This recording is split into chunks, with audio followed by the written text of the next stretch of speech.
People go to jobs that they hate, 87% of Americans, and guess what? And they pray they don't get fired. That's no way to live. That's why you're here. You just said, know what? No, I ain't going out like this. I'm telling you. And people think you're crazy, and you are. You got to be crazy today. You got to be out of your mind. My favorite book said, let that mind be in you. You got to have another mind in you that says, I got this. This is my life. I own this. I'm going to call the shots here. Nobody's going to tell me how much I'm worth, what time I can take a lunch break. I'm not going to anybody and ask for permission to take my family on vacation. No, I got this. I've got a vehicle that can take me to another place. That's why you said yes. Give yourselves a round of applause. Mr. Washington said, Mr. Brown, transform your mindset. Number 2, he said, practice. Let us say together, OQP. Write this down. Only quality people. Only quality people. You don't want everybody in your organization. You want only quality people. Here's something else he said. Mr. Brown, yes, sir. And this is what we're going to do in this presentation. That's called presentation power. He said, develop your communication skills. How you present yourself, how you sell yourself. He said, once you open your mouth, you tell the world who you are. And then he said something else. Let us say together with conviction. I want everybody to join me on this. Let us say together, you got to be hungry. Say it again, you got to be hungry. He said, what do you want to do with your life, young man? I said, sir, I want to buy my mother a home. He said, you got to be hungry. I said, what do you mean by that? He said, people that are hungry are willing to do the things today others won't do in order to have the things tomorrow others won't have. He said, people that are hungry are relentless. People that are hungry are unstoppable. People that are hungry refuse to give up. People that are hungry, no excuse is acceptable for not making their dream become a reality. I said, I'm hungry, sir. I'm hungry to take care of my mother. I'm hungry so that she'll never have to pay another bill once I turn 18. And she hasn't, Mr. Washington. I'm hungry, sir, for another life. I'm not going to die here in Liberty City. I want to travel, sir. I want to see the world. He said, you can do that, sir. He said, practice OQP, only quality people. If you run around with 9 broke people, he said, I guarantee you, you'll become number 10. He said, work on your mindset. Listen to these audio programs I'm giving you every day. Lynn Turner, Dare to Be Great, every day. Dr. Norman Vincent Peale, Jim Rohn, every day. Zig Ziglar, program your mind, Mr. Brown. He said, how do you plan to buy your mother a home? I said, sir, I want to become a disc jockey. He said, is that right? I said, yes, sir. He said, good. He said, work on your mind. Here are my car keys. What do you want me to do with this? At lunchtime, go in my car, turn on the radio, and listen to Paul Harvey. Why? He's the world's greatest communicator. You want to be successful? Yes, sir. He says, listen and study people that are great communicators. That's the key to controlling your future. I said, but that's at lunchtime. In order to be successful, you got to be hungry. You got to be willing to do the things today others won't do. Are you willing to do that to be successful? To buy your mother a home? Yes, sir. Yes, sir. And that's what you have done. You've got some goals that you want to achieve. There's some things that you want to do. And you've said to yourself, I'm willing to face the no's. You said to yourself, I'm willing for people to laugh at me. You said to yourself, I'm willing to gut this out. You said to yourself, I'm willing to make this happen. You said to yourself, I'm going to do whatever it takes to build this business. I can do it. If anybody's ever done it at any point in time in history, then what's possible for one is possible for me, and I'm going to do it. That's what you said to yourself.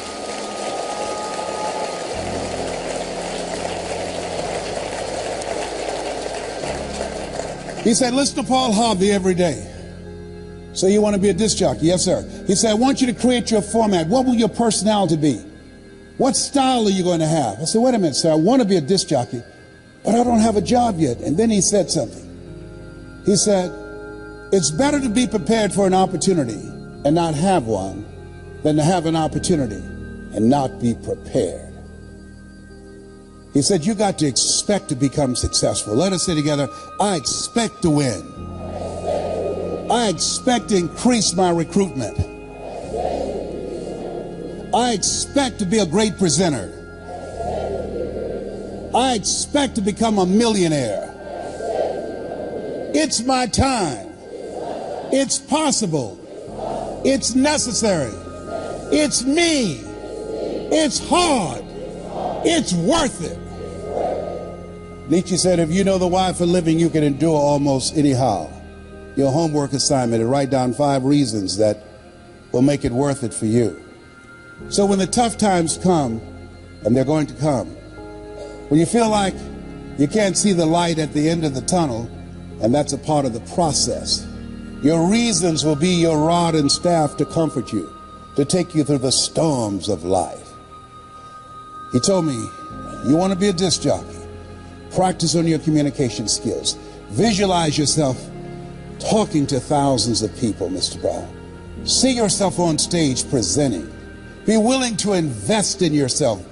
Warren Buffett was being interviewed by a financial analyst on CNN. He said, what's the most important investment a person can make today? Warren Buffett, a billionaire, has billions of dollars in the stock market, billions of dollars in real estate. He looked at the reporter and said, the most important investment you can make is in yourself. The reason you're here, the reason you invested your money, your time and energy in transportation and the room and all the costs in a so-called tough economy, because you have the mindset of a billionaire. You know, investing in yourself, you are your most treasured asset. Give yourselves a round of applause. Come on, bring your energy level up.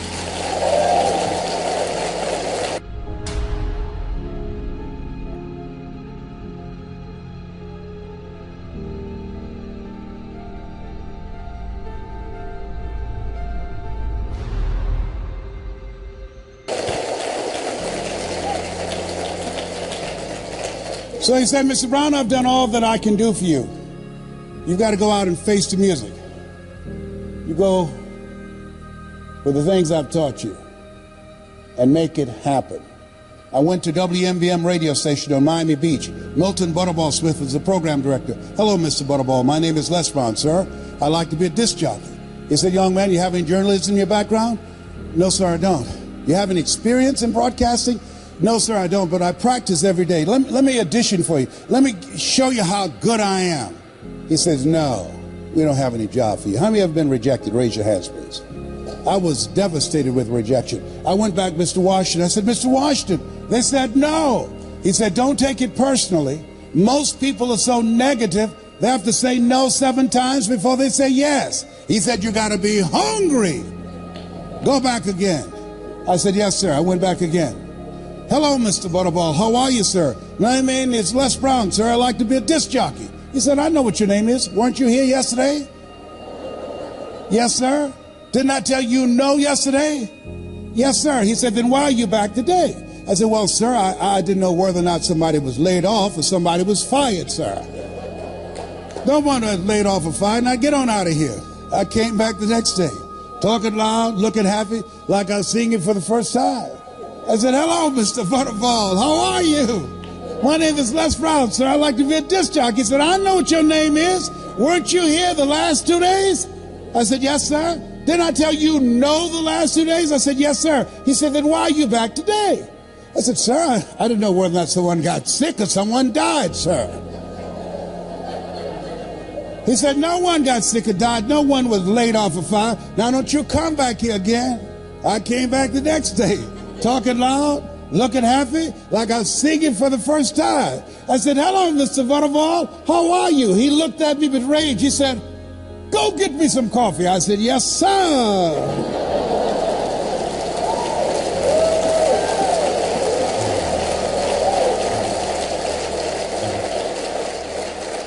My favorite book said, the greatest among you will be your servant. So I became the errand boy for the disc jockeys. I was serving them. I'd go get their lunch and their dinner, and I'd come into the control room, watching them working the control room knobs and switches, knowing my time will come. Let us say together, my time will come when I'll be a top producer, and when I'll come up on stage and they call my name because of my accomplishment. My time will come because I'm going to put forth the effort. And so on the weekends when the disc jockeys would come out to the parking lot, the cars would be clean inside out. They said, hey, who did this? I did, sir. How much do you charge, young man? Oh, nothing, sir. I just wanted to help out. Write this down. Build relationships. Build relationships. Give before you ask people to come into your business. Find some way to compliment them. Talk to them, ask them questions. Find out what's important to them, what's stressing them out, what keeps them up at night, what drives them, what they value. Don't advance with the business. People do business with people they know, like, and trust. That's why you want to tell the story and ask key questions. You want to be strategic and experiential. Write this down. You have an energy signature. People are feeling you out. They're listening to you. They're watching you. And so, it said, look, here are my car keys, young man. Donna Ross and the Supremes are coming to town, the Four Tops and the Temptations. I want you to pick them up at the airport and take them to the Fontainebleau Hotel on Miami Beach. It is my pleasure to serve you, sir.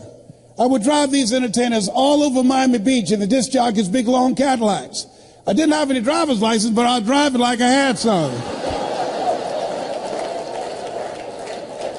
Then one day, it's a Saturday afternoon, a disc jockey by the name of Rockin' Roger was drinking while he was on the air. Rockin' Roger got so drunk, he could not complete the show.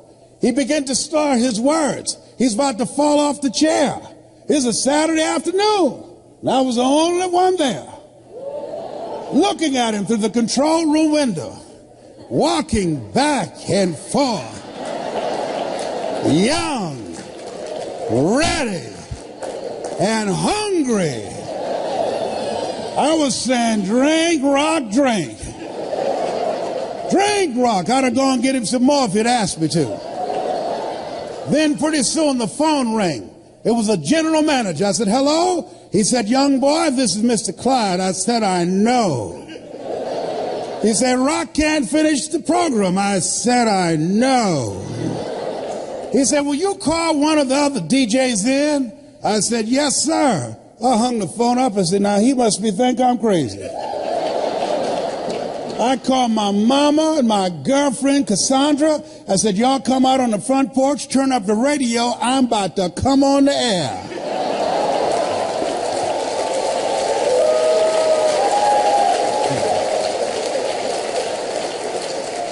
I waited for about 20 minutes and I called him back. I said, Mr. Klein, I can't find nobody. He said, young boy, you know how to work the controls? I said, yes, sir. He said, go in there and segue the records, but don't you say nothing here. I said, yes, sir. I couldn't wait to get old Rock out of the way. I put on a fast record. I said, look out, this is me, LB, Triple P. Les Brown, your platter playing papa. There were none before me, and there will be none after me. Therefore, that makes me the one and only. Young and single and love to mingle. Certified, bona fide, duly qualified to bring you satisfaction and a whole lot of action. Look out, baby, I'm your love man. I was hungry. Give the old man a round of applause. I was hungry. I was hungry. I was hungry. You gotta be hungry.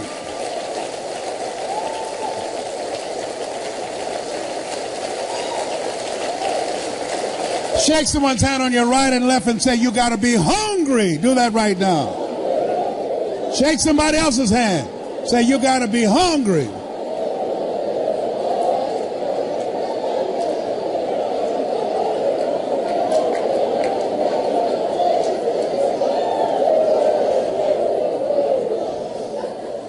People that are hungry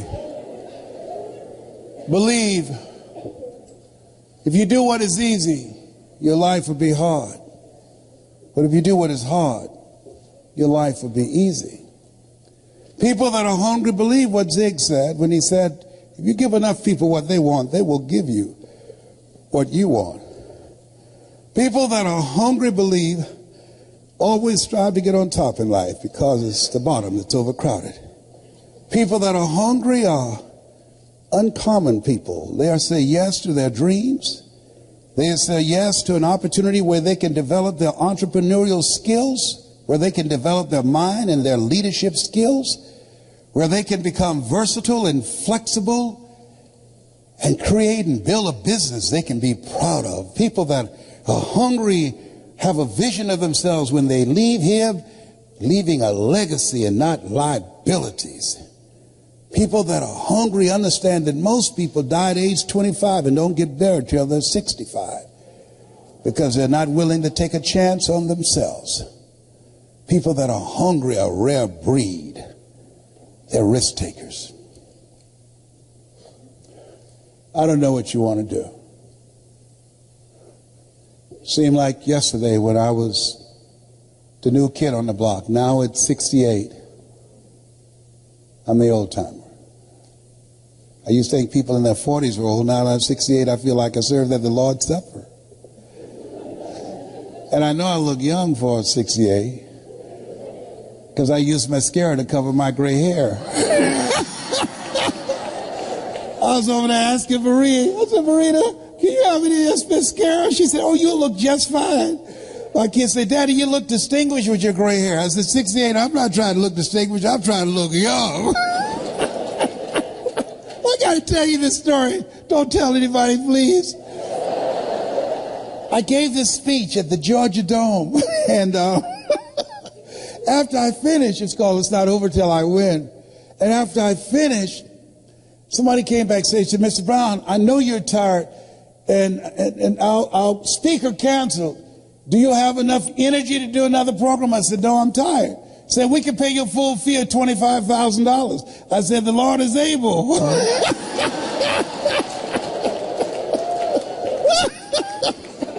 So they took me over to the Georgia World Congress Center. And it was an intimate setting. People were very close to the stage. So I looked in the room, and then I went to the restroom and got my little Mademoiselle mascara out to cover my grain, Eva Bush stash and everything. So I came in the room. The lady wanted everybody to know that she knew me. So she said, there he is, Les Brown. I came up on the stage. She holds her cheek out for me to kiss it. I kissed her on the cheek and left this big black smudge on her face. I said, oh, my God. So I didn't know what to do, so I just sat down. So the people down front started saying, there's something on your face. She looks at me. She said, what are they saying? I said, I don't know. Then one nosy lady went over there, opened up her pocketbook, and gave her a mirror. Now, nobody asked her to do that. Getting in the Kool-Aid, don't know the flavor. She looks and see the big black smudge on her face.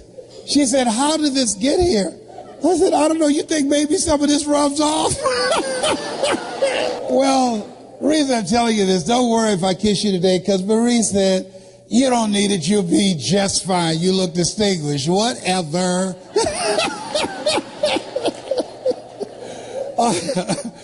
How many of you like to learn how to improve your presentation skills? Raise your hand.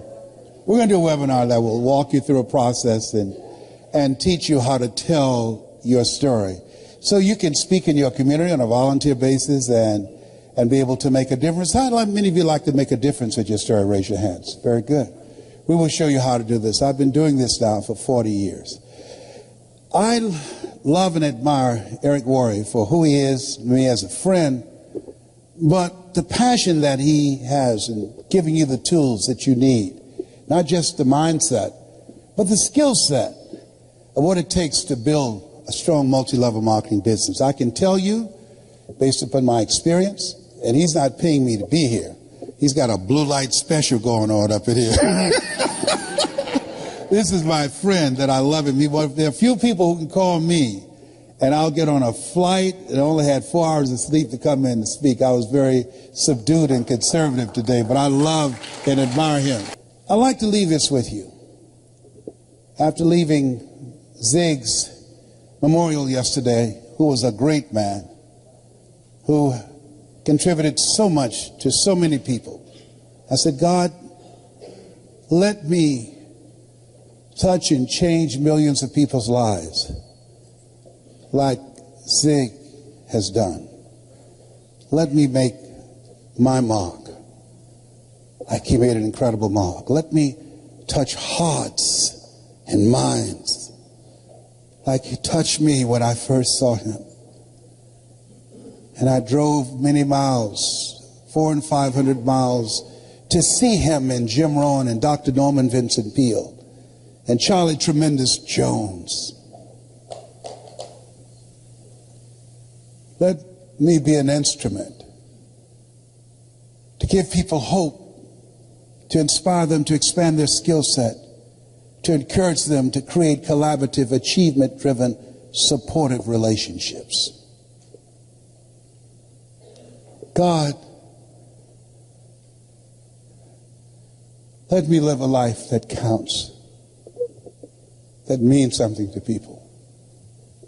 God, help me to be able to inspire people like Mr. Washington inspired me, like Mike Williams, my mentor for the past 43 years, who saw something in me I could not see in myself, who believed in me when I didn't believe in myself.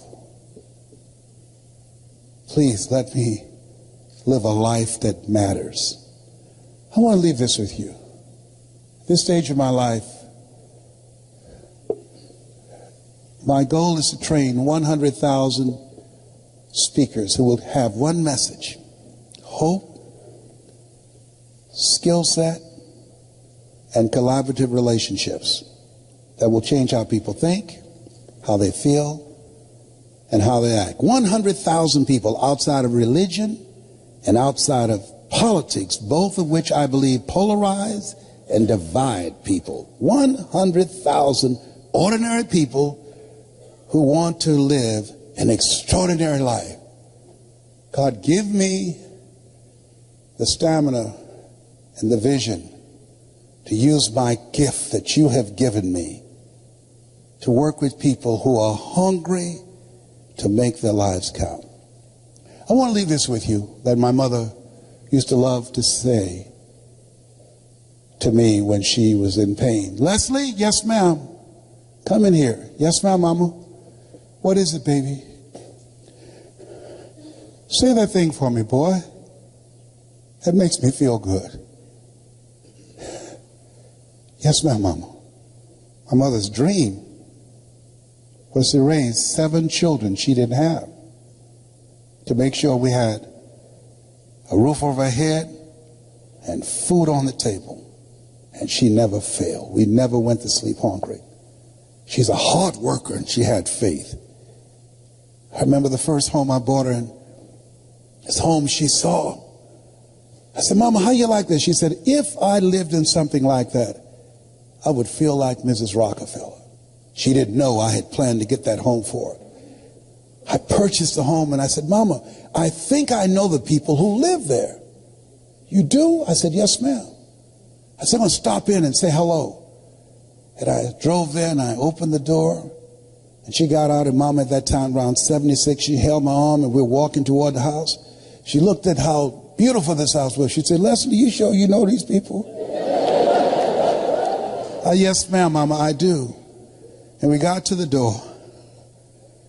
And I couldn't hold it anymore. I reached in my pocket, I took the key out, and I put it in the door. I said, Mrs. Rockefeller, this is your home. She said, Leslie, what are you talking about? I said, Mama, I bought this for you. I pushed the door open. She stuck her head in the door. She said, anybody home? I said, no, Mama. Nobody's here. This is yours. It's fully furnished. Multi-level marketing made that happen. This is going to happen for you. It's already happened for some of you. Mama has since passed. She was born on November the 6th, just like Zig. I remember her walking around the house looking and said, thank you, Jesus. Thank you, Jesus. And Wesley, you were such a problem kid. You were so crazy. I said, I know, Mama, but I'm rich now.